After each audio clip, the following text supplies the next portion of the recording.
to know that VISIT is one of the constituent colleges of the signatoryship of the United Nations PRME. So today what we're going to talk about is understand what this is. The objective here is very simple. The short-term objective is that all of you who are here today walk away a little bit more aware, a little bit more sensitized about sustainability. But the larger objective is today onwards and henceforth, whatever work you do, whatever, let's say, project you decide to pick up for your final year research, or whatever co-curricular or extracurricular activity you do, whatever activity later on in life you choose to do, maybe as a manager, maybe as an entrepreneur setting up business, maybe when you go for your master's in the subject, when you do an MBA or an MS or an MTech, you remember that sustainability is the foundation of several other initiatives and activities, and therefore this becomes embedded in the thinking. That is our second wider long-term objective. Now that sounds like something very ambitious. And you'll be wondering, what does Veslak hope to achieve in the next 40-45 minutes? All our job is to give you certain seeds of thought. And then based on your mind, those seeds of thought will grow in their own due course of time. So we thank you in advance for being open-minded towards the concept of sustainability, because our interaction with Gen Z youngsters has told us that your generation is way more concerned about this concept, this topic, than the previous generations have ever been. On that note, let me start with a screen share just to take us forward. And before we begin, a couple of hygiene factor points that we always talk about. Our apologies in advance in case the internet plays truant. That happens from time to time. Please bear with me. We will just log back in and continue. Second, we are going to be doing today's session in English, and that is again because of you all being the target audience. Third, we are not going to be taking up questions, etc. on chat. Today's session is a very different sort of session. However, if you have any thoughts you want to share, I would request you to please get in touch with your seniors who are in the student council and ask them to relay your questions forward to us, which we may be able to take up either at the end of the session or perhaps later. In general, today's is not the kind of Q&A interaction we've been having. So if there are some of you today who have attended past Veslak sessions, today's is going to be a different kind of topic and a different approach henceforth. With that in mind, let me start the screen share. And I'm just going to take you to a short deck of slides where we talk about what is the topic that each and every one of you needs to be aware of. You might have seen this particular picture perhaps as a WhatsApp forward or as a meme on the internet maybe. The importance of this sentence hits you only when you actually look at places where the degradation of the planet has happened to the extent where there is no going back. Some of us may be aware of that in the course of your reading. Some of us will be aware of that in the course of travels, the pre-pandemic travels. Some of us may still not be aware about it, so we'll see how to build that awareness. So today in the next few minutes, this is what we're talking about. We're building awareness, and I'll also be guiding you on how you can leverage this as an opportunity. Now, some of us may think, why do we even need the second part? Is that required? The answer is yes. As rational, logical people, very often in our minds, there is a question, mujhe kya milega? What's in it for me? So therefore, we have included a segment to show you how you can actually leverage this entire premise so that as a student, as a potential master student, let's say, as a potential employee, you're able to utilize this concept in your thinking and your actions. So these are the small 5 segments we touch upon. We begin by telling you something about VES itself, which some of us may be aware of, some of us may not. Second, I'll just define some of the terms for you. Third, why do we need to know? Fourth, why is sustainability even important? And fifth, what's in it for you? So the first thing to know is that way back in 2016, VES became what's known as a signatory to a United Nations program called PRME. It stands for Principles of Responsible Management Education. What does it mean when we say we became a signatory?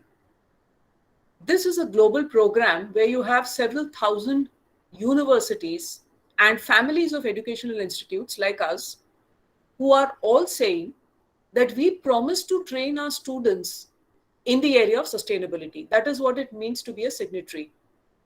One of the things which we also commit to, therefore, is to make a report.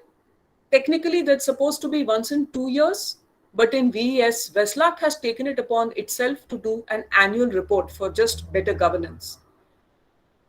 Now, where does VESIT come in? Within the VES family, we've got 6 colleges who give degrees. They're called the Higher Educational Institutes, HEI. You are one of the HEIs. You all are students of an HEI. Your college is therefore a constituent college under VES as a signatory. Now, what does it mean? VESIT can use the PRME logo when it does its admissions, when it puts out ads, when it has any kind of promotional material, any kind of brand building activity. When you're approaching companies for placement, you can say that you are PRME compliant and a PRME signatory. So this is what it means to have the privilege of being a constituent college. And in return for that, what do we do? What does VES do? Like we just now said, VES promises to sensitize students for this concept of sustainability, which is exactly what we're doing now.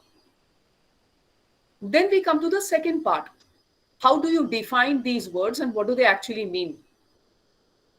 So PRME, this whole project got started way back in 2007, for those of us interested in such trivia.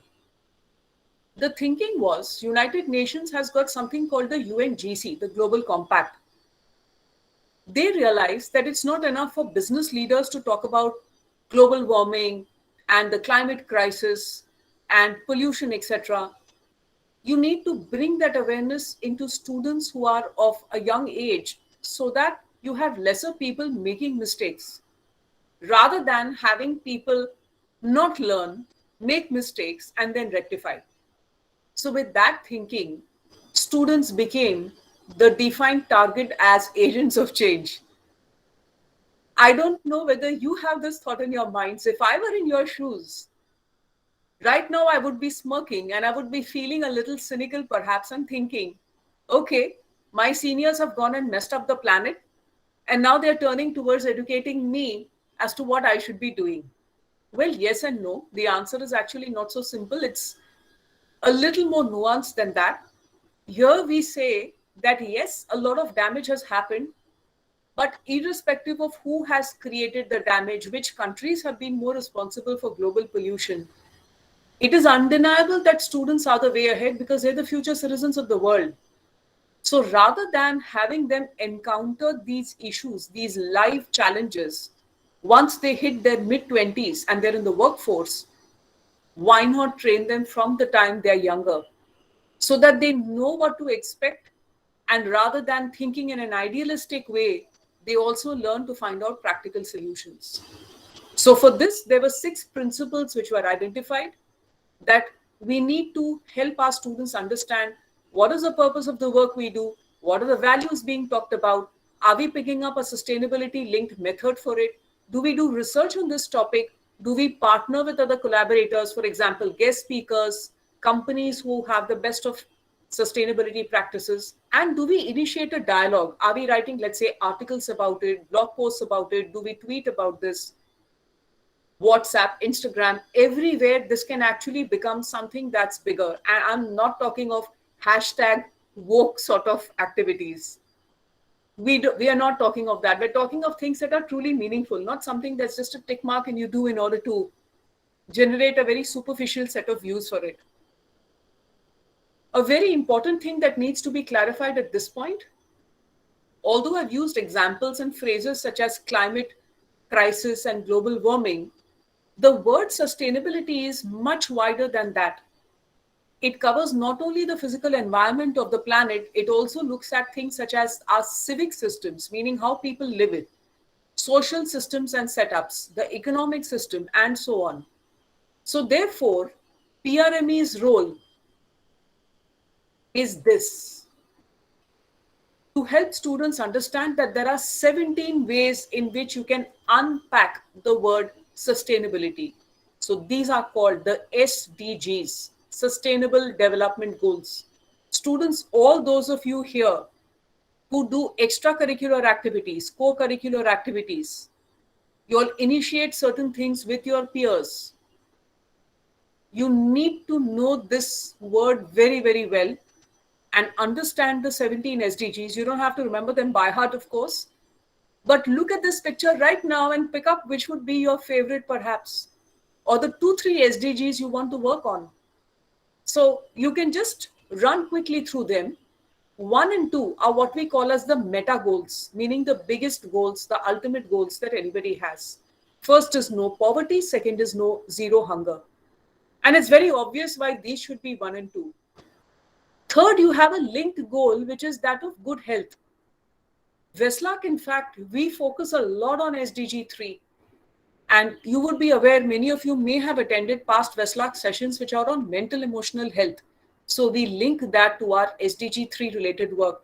And at the end of the year, when we are compiling our report, all those workshops, webinars, and activities, all our counseling, all our meditation sessions, which are linked to this well-being, get covered by SDG 3. And we are actually able to talk about it. Now, somebody may say, what is the use? There is use, and we'll see that as we go along.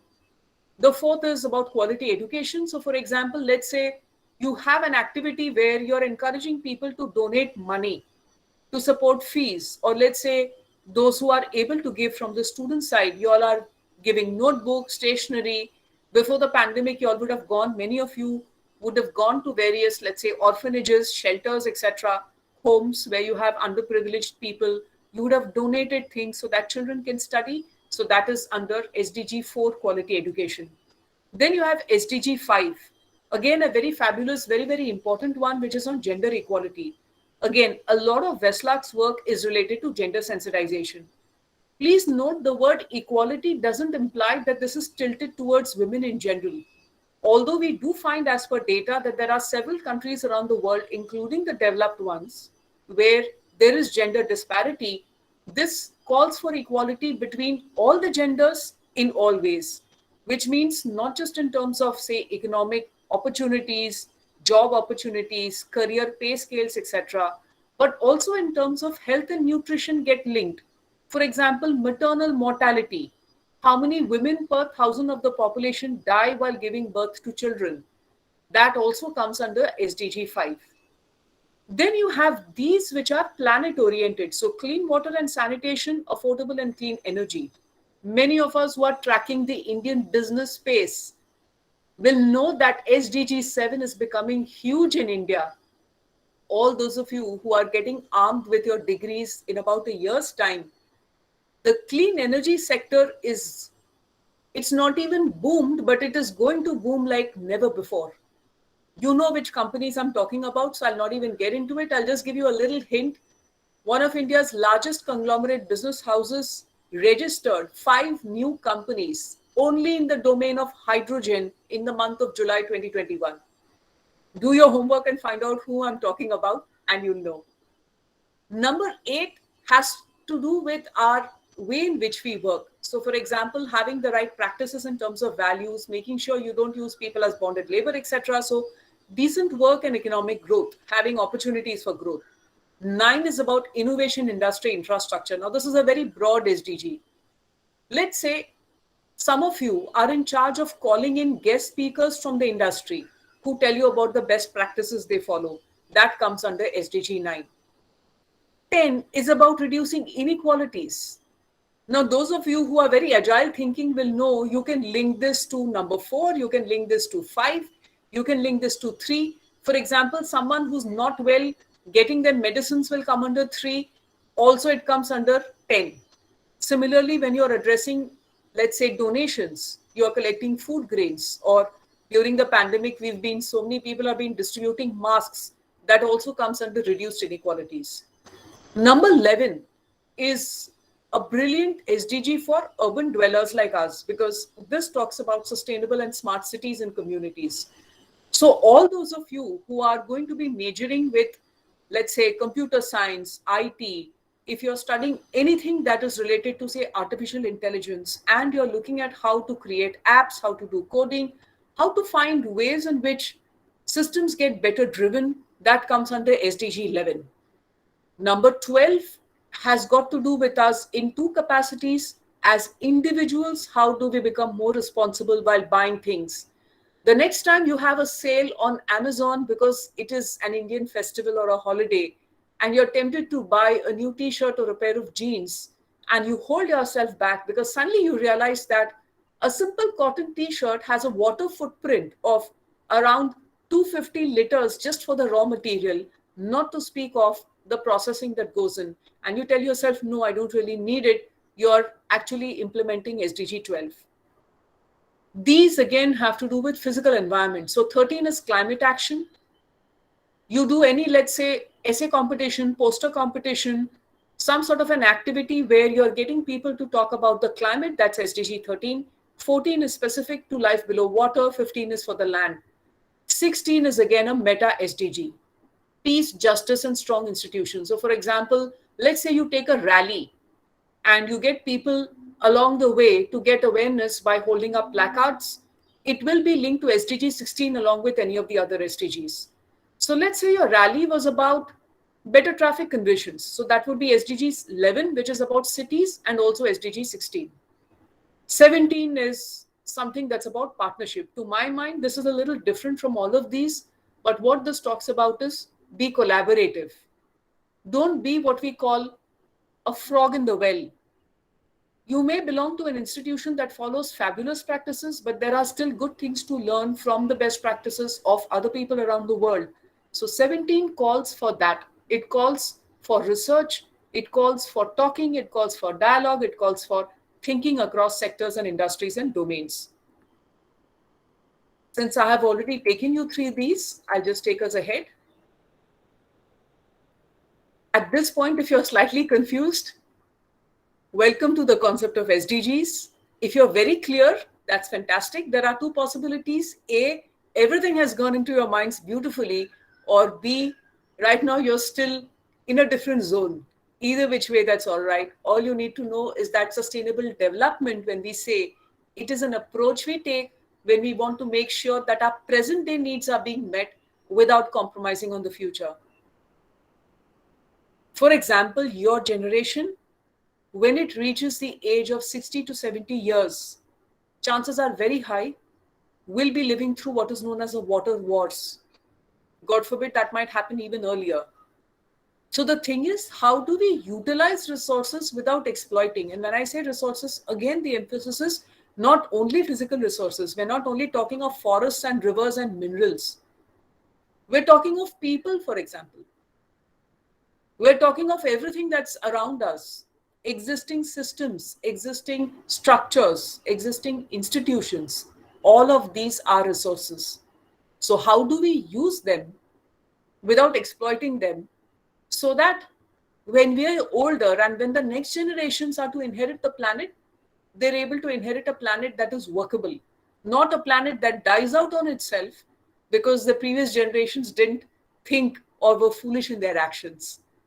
So now we come into the third segment, which we call the need to know.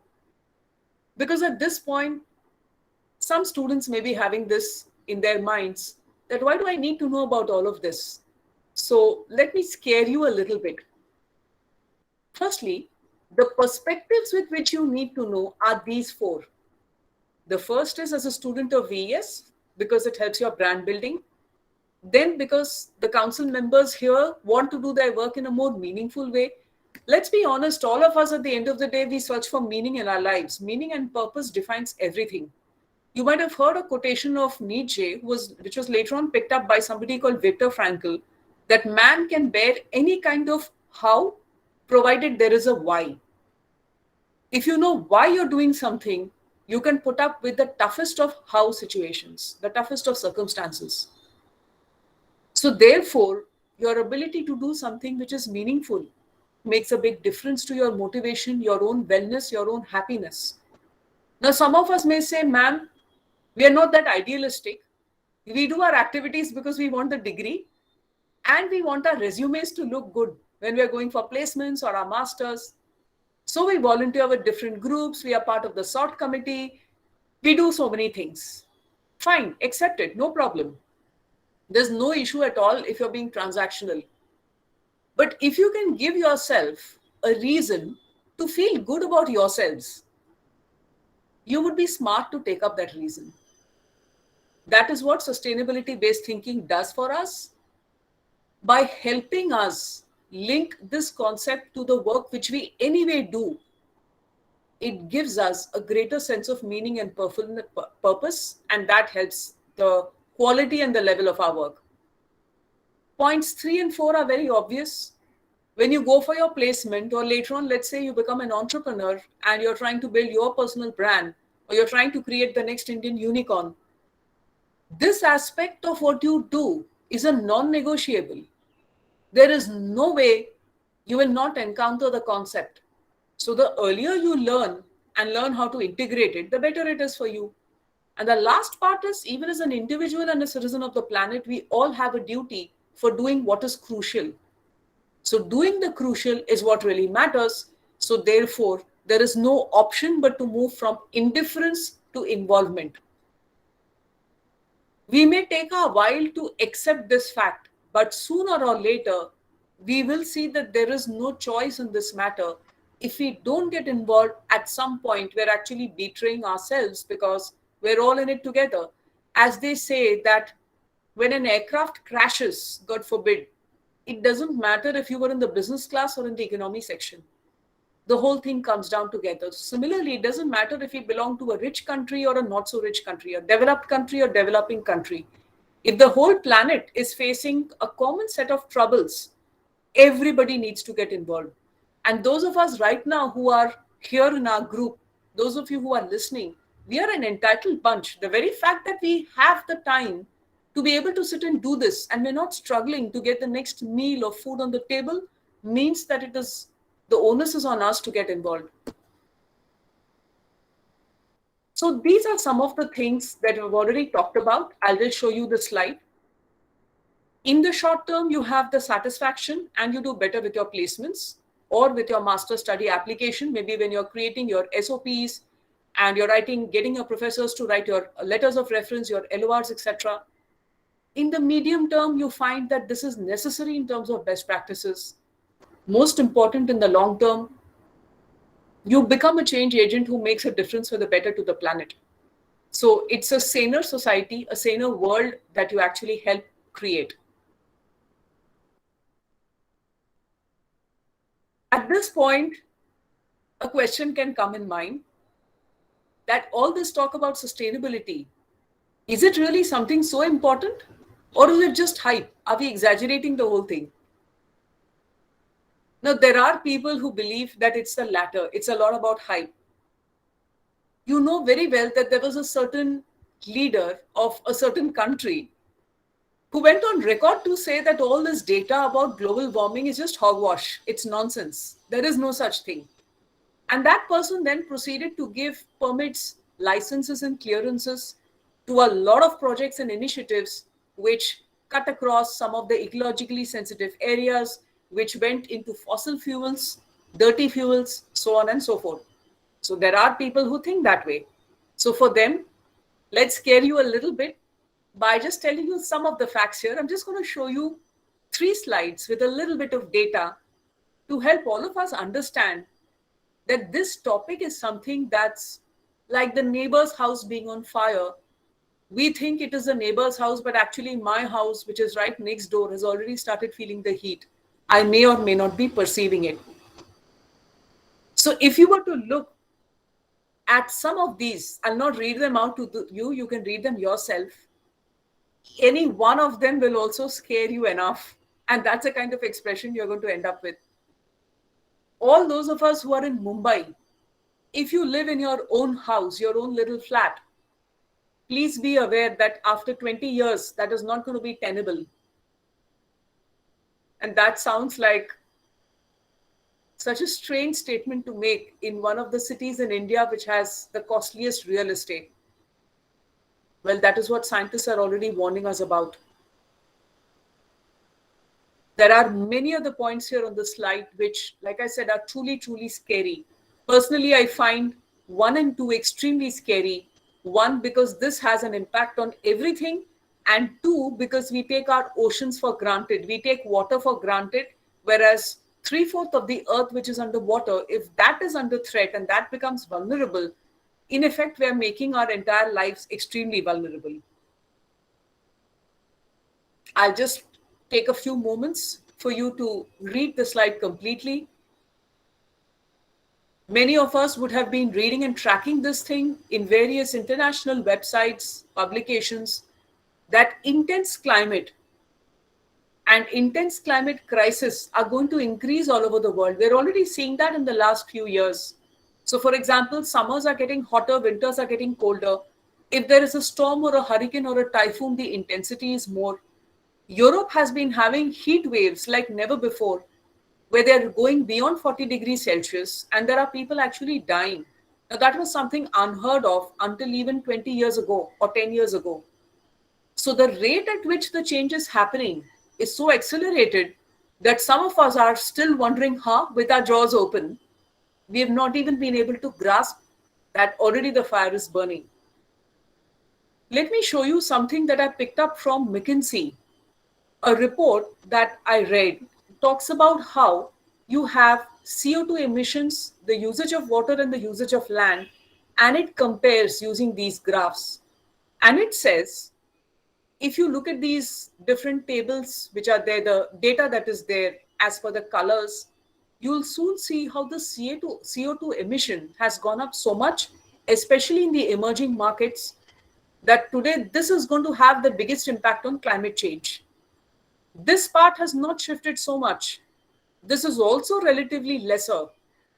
But although these two have not shifted that much, the CO2 emission has risen tremendously, which spells bad news for us because it means that we are overutilizing and overstretching the capacities of the things we have taken up from here. And if we were to increase more of water usage and land usage, there would be an even more intense demand on this. Unless, of course, somebody says that there is land, but we're using it to set up, let's say, solar energy farms or wind turbine farms, etc. That would be different. Take a look at this fact, which again I picked up from the report. 1 kilogram of fabric meaning anything, it can be, like we just now said, a t-shirt, a pair of jeans, the regular everyday clothes that you wear, it generates more than 23 kgs of greenhouse gases. Let me go outside the slide and share with you. If you are aware about bitcoins and cryptocurrency, you would also know that they're extremely energy intensive. The mining of cryptocurrency consumes more electricity than the annual electricity consumption of countries such as Philippines, Malaysia, Vietnam, and so on. Take a few moments to wrap your heads around the fact. It's a truly, truly scary fact. Now, the thing is, many of us have heard of something called carbon dioxide footprint or carbon footprint. We may not have heard of water footprint, but the point is, every single action that we choose to do has an impact. Many of us, during the pandemic especially, would have found ourselves turning towards Amazon or Netflix or, say, Z Hotstar or any of these online platforms that you have. Do you know watching 9 hours of Netflix is equivalent to burning a liter of diesel or petrol? You can check out the facts. I don't know about you, but when I first learned of this, I was surprised because I wouldn't have thought that the electricity consumption and the other processes required for a company to put up their material on the platform is so large. Now, that makes you mindful about electronic consumption. Normally, we think being good towards the planet means not littering, switching off the lights and fans, closing the tap once you've finished, let's say you're brushing. It's much more than that. Even right now, as I'm talking to you, we're using the internet. We're talking of fiber cables laid across ocean floors. We're talking of satellites also. All of these run on energy. And that energy comes from the source, which is from the planet itself. So at the end of the day, again, you're reminded of the picture we had seen on the first slide. There is no planet B. All of it comes from here, which means every single action we do has an impact and a consequence.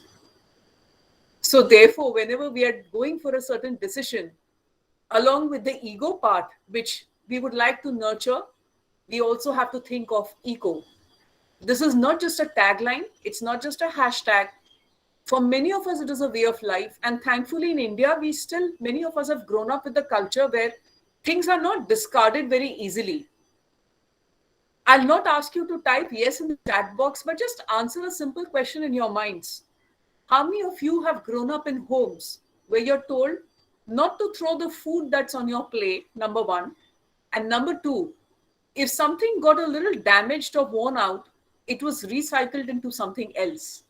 So, for example, a garment may be cut up into wiping cloth, or let's say a bottle or a jar is not thrown away. Let's say it's a coffee jar, you don't throw it away after you have finished consuming the coffee, you use that bottle for something else. So, thankfully, in this culture, we have had the system of eco more than the ego as a part of the way of living. However, in the last 30 years, it is changing for the worse thanks to rising incomes in the urban areas and an increasing propensity towards consumerism. Any kind of consumerism goes against this. Now, what do we mean by that? Does it mean we don't buy what we need? No. It simply means that you don't buy just because you have the money to buy. And just because the mind says, okay, I need another phone because the latest phone can flip and fold and do so many things. I'm not mentioning brand names here, but you know what I'm talking about. It's better if we do the flipping and folding to our own bodies rather than having a laptop that does yoga. If I do the yoga, I think it's much better. So at any point of time, when you have that little thought saying, let's do this, or let's buy this, or let's travel here, just pause and analyze. After that, you decide whether to do it or not. We're not saying don't do, just be aware of the consequences. I'm just going to take one more slide to talk about what I call the scary fact series. This is on SDG 5, gender. Please take a few moments and read. To my mind, this is a crying shame. Point 4. 20% of the mortality that's related to pregnancy and childbirth are from India. 1/5 of the number of women who die all over the planet are Indian women. And these are preventable. Preventable reasons. So you can imagine what we're talking about here. And please remember, when a person dies, it's not just the person that's gone. There's an entire chain of people who are impacted. And in this case, impacted for the worse. Take a look at some of the other points as well. This one is also what I call a very scary fact, the literacy rate being low. Because again, there are enough studies all over the world to show that when female literacy starts dipping, it has a bad impact on the community, and it's a point of time before which other parameters in society come down. And then in economics, some of us may have heard a term HDI, Human Development Index. Those parameters begin to get impacted. So take a look and just see the statistics on the slide, and you know why we say that this is something that's crucial. Remember, students, we're talking about a segment that says, why do we need to know all this? Is this just hype, or is it more to it than that?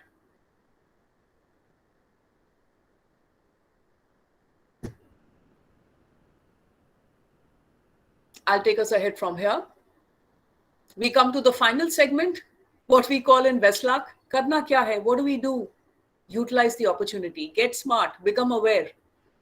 As a student council member, what is it that you can do? First is find out which of the SDGs appeal to you. Like I shared with you in Westluck, we look at SDG 3 in a very important way, and SDG 5 is also important. For each one of us, there could be different things. Let's say you're the kind of person who loves to work with technology. Great, then go for something that will come under SDG 11, which is about smart and sustainable cities and communities. Map those SDGs either to the existing work you're doing, or you can create new areas. Embed those linkages to the activities, record the work, and collaborate with other people to learn better. This is what you can do as a student council member. If this is there in your minds that all this on top of what we already do, I'm so busy or I'm too fatigued to even think straight, or I'm too confused about my life. Why do I add one more level of complexity? The point is, can I still do something if I'm in this zone? The answer is yes. Simply check whatever other socially relevant activities as council members that you all are doing, link those to the SDGs, simply put the SDG logo in the PPT when you're having, let's say, some kind of material being created for students or for outsiders, and spend a couple of minutes talking about the SDG before you start the activity. If you want, before you start as well as when you end. Doing this is good enough in terms of having awareness building. It's a start. It's not the most optimal, it's not the best we can do, but it's a start. And we're at a point where that start has to be done. Now, some of you are more enthusiastic than that, we know. And you want to do more than simply what is routine. You're not going to be happy with just linking SDGs to the existing things. So, what can you do? Find out what inspires you. Some of you may be inspired by, let's say, the plight of children who are living in poverty, and you want to do something for their education. So that will be SDG 10, which is about reducing inequality. It's also SDG 4, which is about quality education. Figure out what they need. Do they need, let's say there's an orphanage. Can you do an online session for them on health and hygiene and call in some doctors to talk to them? Or can you take them through the basics of the 3 R's, maybe in a series of modules? Find out what they need, identify that, and then make the convergence happen. It's as simple as that. For this, you have to therefore start by asking yourself, what is it that you feel very strongly about? So I'll just take a few moments to do a small self-indulgent kind of sharing. While I was in college, I used to volunteer my time with an NGO, a non-government organization, which was working in the Juhu scheme area for certain slums in the Indira Nagar, Nehru Nagar region. Their children would come and attend an evening school, and they would have a soup kitchen. But I found that my interests were a little different. So I volunteered for 3 things. One was starting a counseling cell, which we called Swataha.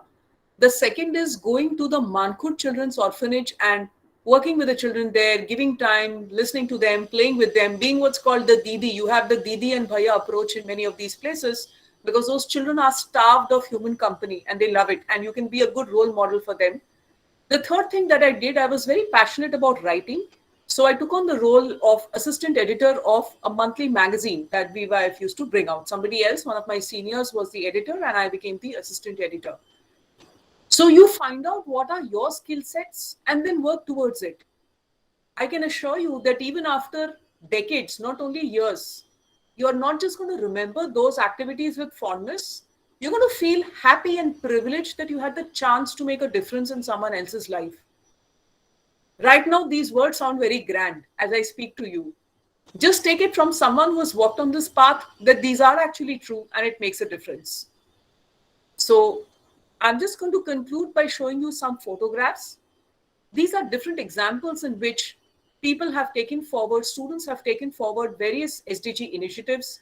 So this one is a health camp, as you can see. It's very much in India. You have people who can volunteer their time, devote their time for that. When you have, let's say, a blood donation campaign, when you have a thalassemia screening, if you have an eye checkup that happens, if you have a doctor talking about BMI and obesity and fitness, all of that comes under this, which is SDG 3, which is related to health. SDG 5 is for women. You'll have SDGs, let's say 7 and 8 about the planet. This one is very interesting. The furniture that you see here is made from recycled Tetra packs. Now, this is something personally I would love to explore because in India, we need this very much. You would be aware that when you buy lots of pouches of, let's say, shampoos or ready-to-eat food packets, or you have a Tetra pack of chas or lassi or juice, there are layers of paper, plastic, and aluminium. Now, that material, which is a composite, is not going to degrade and decay by its own in a short span of time. It will take hundreds of years if it goes to the landfill. One of the smartest ways is, of course, apart from changing the way in which we package products, it is to reuse this in place of things such as wood and timber, which are actually very perishable and limited resources. In countries like Thailand and many other countries, this has been done very well. Unfortunately, in India, the scale at which this needs to happen is large. whereas you have only small pockets of entrepreneurs and companies looking at it. By the way, students, the cost of a machine for which actually converts and compresses this into what's known as bricks or pellets or flat boards is not more than a couple of lakhs. But even that awareness is low. Some of us may know in the city of Mumbai, there was a bench outside one of our Shahakari Bhandars in Chembur, which was made from recycled Tetra Packs. So, is it possible? Yes. Is it low cost? Yes. Do you find enough people doing it? No. So, this is what in marketing parlance we call the blue ocean strategy. You can actually work in domains where there's not too much competition because you don't have too many people who are aware about it, yet there is a crying need for it. So I'm just going to show you the photograph of someone who's just a little bit older to you all in terms of age. He is a Dutch Croatian young person. I would say a boy, but actually he's a man. His name is Boyan Slatt. And what he has done is actually help the world clean up its oceans. And he's continuing to do that. He was a student of TU Delft, the Technical University of Delft in the Netherlands, but he actually gave up his studies halfway because he got so much into this. He had created his own company, he's got his own team of employees, and they have found out ingenious and very, very creative ways to clean up the ocean that are low cost, workable, and very practical in terms of logistics. They don't involve a lot of money and a lot of people, and they stay as a system for a long, long time. So I'm just going to be requesting Khushi to play the video at this point. So I'd like to conclude by just telling you that there is no away when you think you're throwing something away.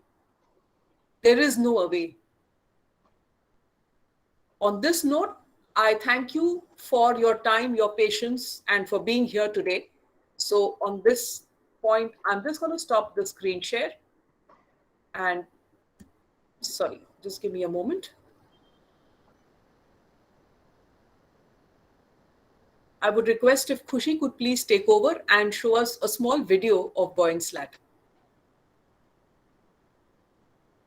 Yes, ma'am. Is it visible? Yes, it is.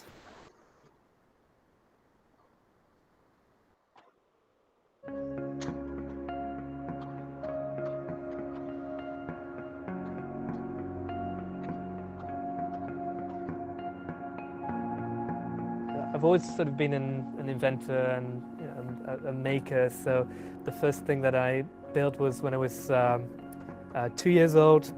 I built my own chair just because I thought a self-built chair would be more fun than one that you could buy in the store. I was just on a family holiday and I decided to get my scuba diving license. I was underwater and then I just saw more plastic bags than fish around me, and I thought, well, that's kind of a disappointment. And I asked myself, well, why can't we clean this up? I had all these different ideas and tried to put them together in a different way in my head until there was this basic concept of using these long floating barriers that I thought could work. The way I've approached the ocean cleanup so far from its inception to now is that it's sort of a spiral and sort of an accelerating spiral staircase going from results, then communicating those results, and then with that communication, raising new resources, either people, money, etc. And then with those new resources, that then helps us to get us to the next milestone. Roughly, there are 5 areas in the world where plastic concentrates. So these are areas where the ocean currents, they converge, and the largest one of these areas is in the North Pacific between Hawaii and California. It's called the Great Pacific Garbage Patch, and more than half of the plastic in the world's oceans is accumulated in that one area. So if you were to skim the surface with boats and nets, it would take roughly 79,000 years, hundreds of billions of dollars. It would also kill lots of sea life. If you fish, you can't just fish the plastic. So not such an attractive proposal, I think. These ocean currents are constantly in motion, so the plastic is drifting around roughly in circles. And then I wondered, well, can we use that in our advantage? Why would you go after the plastic if the plastic can also come to you? If you have these floating cleanup systems floating around and you have the plastic floating around, if they all go at the same speed, then the plastic would never be thought, of course, because it would just act like a piece of plastic and they would never meet. So the way we solve that is by using the differences in speed in between different water layers. So at the surface of the ocean, the water is actually moving quite fast.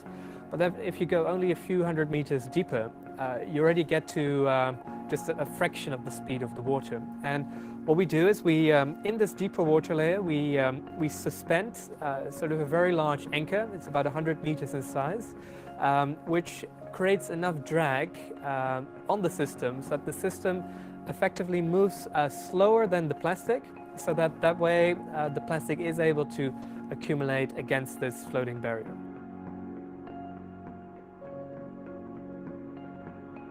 The basic idea, I think, to be successful, to have any chance, it has to be very simple, because eventually the number of problems that can occur scales quadratically with the number of components.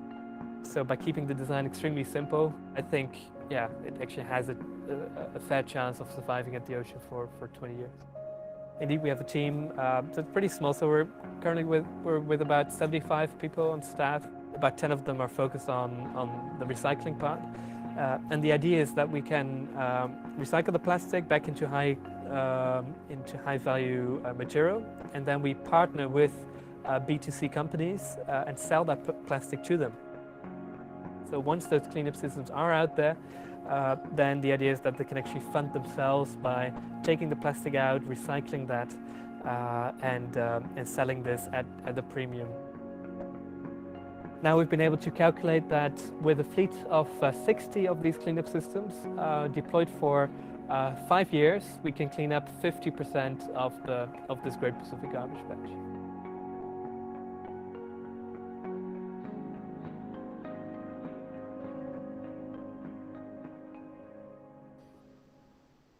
Thank you so much, Khushi. Thanks a lot.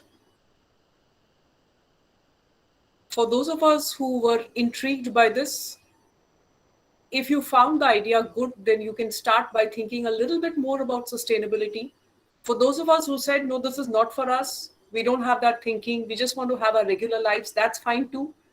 But the whole idea of sharing the video with you was just to make you aware that sometimes seemingly small things can create lovely solutions. So like we mentioned today at the beginning of the session, whatever, let's say, project you pick up even for your academic needs, or in whatever way you're pitching your SOPs, if you're trying for an MS, let's say, outside, or an MBA outside the country, bring in this aspect of thinking from now into the work you do. You're going to find that you are actually leveraging and building on something very beautifully. So irrespective of where we stand today, we can all take that first step that's necessary towards sustainability. Yes, different people are standing at different places. We don't have the same level of motivation, but we all have intelligence. And with that intelligence, we can understand that this is a topic that's very, very crucial. So thank you so much for your patience, and my full commendation and kudos to the council members, especially to Khushi, Arushi, and all the others who have helped to coordinate for today's session. Sincere thanks on behalf of Westlark to you. If you have questions, please address it to Khushi. Khushi, is that all right? Yes, ma'am, that's all right. Okay. In case there are questions, you can address it to her. But like I said, today's is more about an awareness building sort of session. So thank you for joining Westlark on a Saturday morning and sharing your time.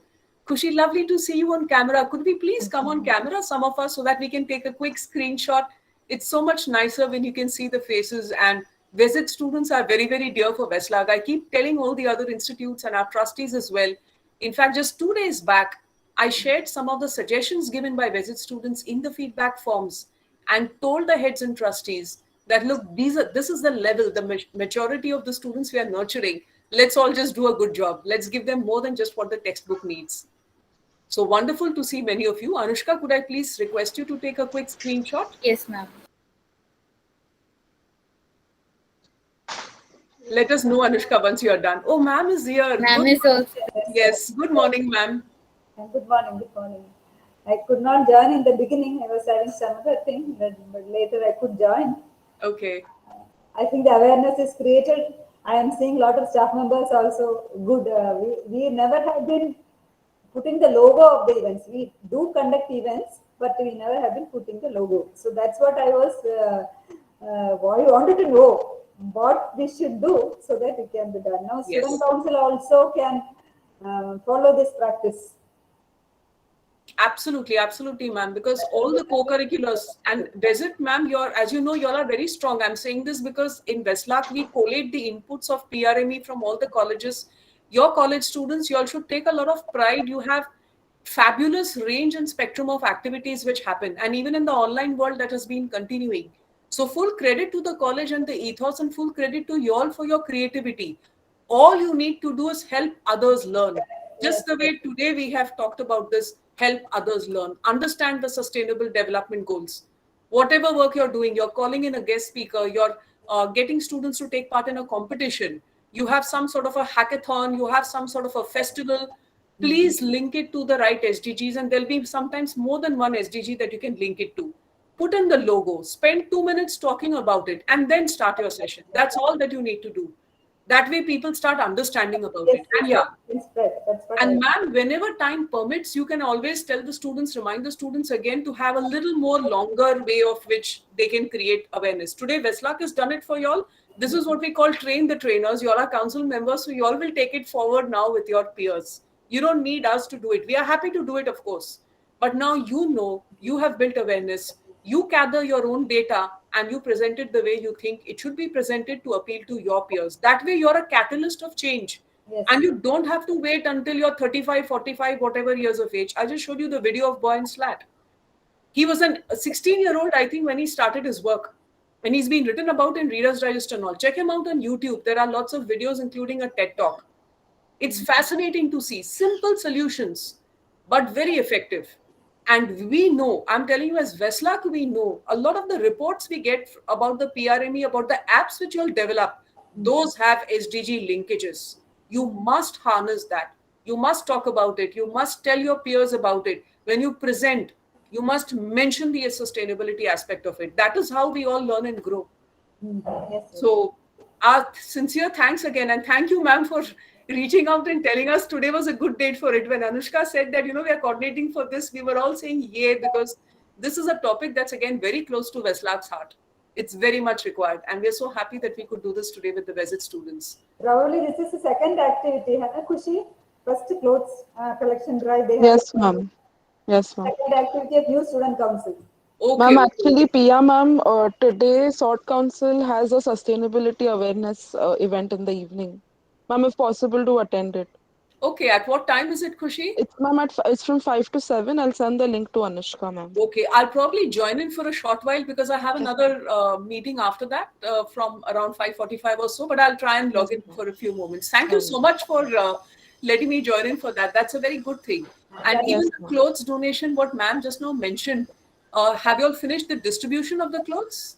Ma'am, we donated it to 3 NGOs. The SOT Council Okay, donated okay, it to okay, three okay. NGOs. Okay. Yes, ma'am. Henceforth, when you do the donation, bring in the SDG 10, which is about reducing inequality. Bring in SDG 1, which is about reducing poverty. If it is for children, then bring in again the other SDGs. SDG 4 also comes in. So just take a look at that picture. You will get Yes. it on the internet and then work with it. So when You you don't have to. Kushi, you Yes, can ma'am. put that at this thing. You send a Okay. report to this thing, e-newsletter. Yes, Just put ma'am. that. Then that way we can start.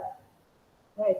Then, And this will be a game changer for Visit and for VES as the years go by. We have the advantage in VES of being what we call an early mover. It's called an early mover advantage. We have that, and we've got enormous size and scale. We have so many thousands of students. If we can leverage even a fraction of this, we can actually become more policy makers. We can shape policies. Imagine that. You can actually decide the syllabus of subjects if you're showing that your actions are sustainability linked. You can embed these topics. There's so much that can be done. I think it's very, very exciting. So it's wonderful to have that. And again, my thanks to the Institute, ma'am. Thanks to you. Thanks to your HODs, your teachers, and the student council members, particularly those who have helped us coordinate. And on a Saturday morning, we had reached, I think, attendance of 90 plus. Anushka, am I right? Because when I stopped the screen share, that's what I found. I'm Yeah. 101. Okay. Oh, it had crossed 100. That's Yes. Yes, lovely. it has brought 100. For a Saturday, I think that's absolutely brilliant. Thank you so, so much, everybody. I hope we are all walking away with awareness of this topic at multiple levels as individuals, as students, and as future citizens of the country and of the world. So, on that note, with good best wishes to all of you, we conclude this session. Thank you so much. Thank you. Thank you. Thank you very much. Thank you very much. Thank you, madam. Pia ma'am, for helping us understand the sustainability development goals and also helping us understand and making us more aware about how our actions affect what we do and affect the environment. So thank you so much, ma'am, and thank you, Principal ma'am, for Nair ma'am, for giving us the opportunity to have this session. Thank you, ma'am. Thank you very much. Thank you very much. Thank you. Thank you, madam. Thank you, sir. Good to see you. Yes, ma'am. Same here. I Same here. saw many staff members Same here. are there. Wonderful. This is collaboration. This is integration. So we have Nagananda sir. I I'm can see so, that. madam, I'm so happy that somewhere this is linked with our values of our Sanatan Dharma, that we talk of samashti rather than Yes, vyakti. And absolutely. somehow all these logos and all these events that you are talking about talk about the move towards samashti rather than Absolutely. vyashti. And Absolutely. I'm You so said it. happy that every small little thing we are going to do, if we can connect towards